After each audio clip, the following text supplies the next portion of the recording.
Hola, apreciados estudiantes. La lección de hoy son razones trigonométricas y para esto deben ya tener repasado todo lo relacionado al teorema de Pitágoras. Las razones trigonométricas también se hacen en torno a triángulos rectángulos. Recordemos que la hipotenusa de un triángulo rectángulo siempre será el lado más largo, es decir, el que está opuesto al ángulo recto. Entonces, las razones trigonométricas serán las relaciones que existen entre los lados de un triángulo rectángulo y alguno de los ángulos agudos del mismo triángulo.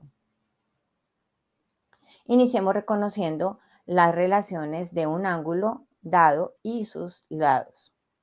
Para el ángulo A, en este caso, el lado opuesto, se llamará cateto opuesto, será el lado A y el cateto adyacente será el lado C. La hipotenusa siempre tendrá el nombre de hipotenusa.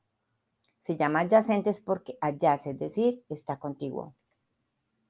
Para el ángulo C tenemos que el cateto opuesto será C y el cateto adyacente será A.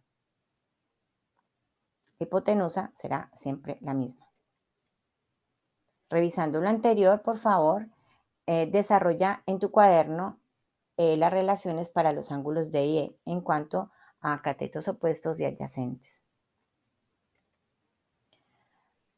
Las razones trigonométricas son 6, pero iniciaremos con las básicas que son el seno, el coseno y la tangente. Recuerda que los ángulos en estudio serán los ángulos agudos, nunca el ángulo recto. El seno de un ángulo en un triángulo rectángulo es la división de la medida del cateto opuesto y la hipotenusa. El coseno es la división de la medida del cateto adyacente y la hipotenusa. Y la tangente es la división de la medida del cateto opuesto sobre el cateto adyacente. Para que lo puedas memorizar más fácil, te invito a que memorices la mnemotecnia SOHCAHTOA. So, seno opuesto hipotenusa, CAJ, coseno adyacente hipotenusa, TOA, tangente opuesto adyacente. SOHCAHTOA. En las razones trigonométricas para el ángulo A en un triángulo como el que está en la imagen es el seno de A es el ángulo, es el opuesto que en este caso sería el lado A sobre la hipotenusa H, el coseno sería el adyacente que sería el lado C y la hipotenusa, y la tangente sería el opuesto que sería A sobre el adyacente que sería C. En el caso del ángulo C, observemos la imagen con detenimiento. Listo. Ahora miremos una aplicación básica de estas relaciones trigonométricas. Tenemos un triángulo alfa, beta, C. El ángulo dado es de 20 grados, y el lado opuesto a ese ángulo es de 4 centímetros. Nos piden hallar el lado B y la hipotenusa. Para hallar el lado B, ubicamos dentro de las tres razones dadas una que relacione el lado opuesto sobre adyacente y encontramos que es la tangente. La tangente relaciona el cateto opuesto con el adyacente.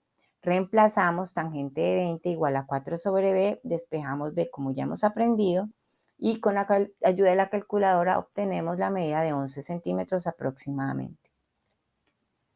Para hallar la hipotenusa, en cambio, utilizaremos la relación del lado opuesto con hipotenusa, es decir, la razón de seno de un ángulo. Seno de 20 grados es igual a 4 sobre h, despejamos h que es la hipotenusa y con ayuda de nuestra calculadora obtenemos la medida de 11,7 centímetros aproximadamente. Y sabemos que está bien porque la hipotenusa siempre será el lado más largo de un triángulo rectángulo.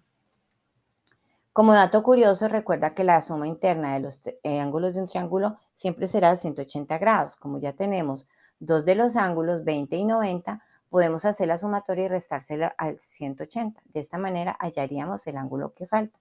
Existe otra forma utilizando las razones trigonométricas, pero la veremos más adelante. Aplicaciones de las razones trigonométricas en la vida real. Por ejemplo, en el caso de hallar la altura de un árbol, dada la distancia o la longitud de su sombra y un ángulo, y la altura de un faro, dado también ciertos datos. Esto lo veremos en las siguientes clases y será importante para nuestro proyecto. Gracias por participar. Invito a todos ustedes a que lean con detenimiento las conclusiones. Recuerden que para que sean razones trigonométricas siempre debe ser un triángulo rectángulo, debe tener al menos el valor de un ángulo y un lado o dos lados.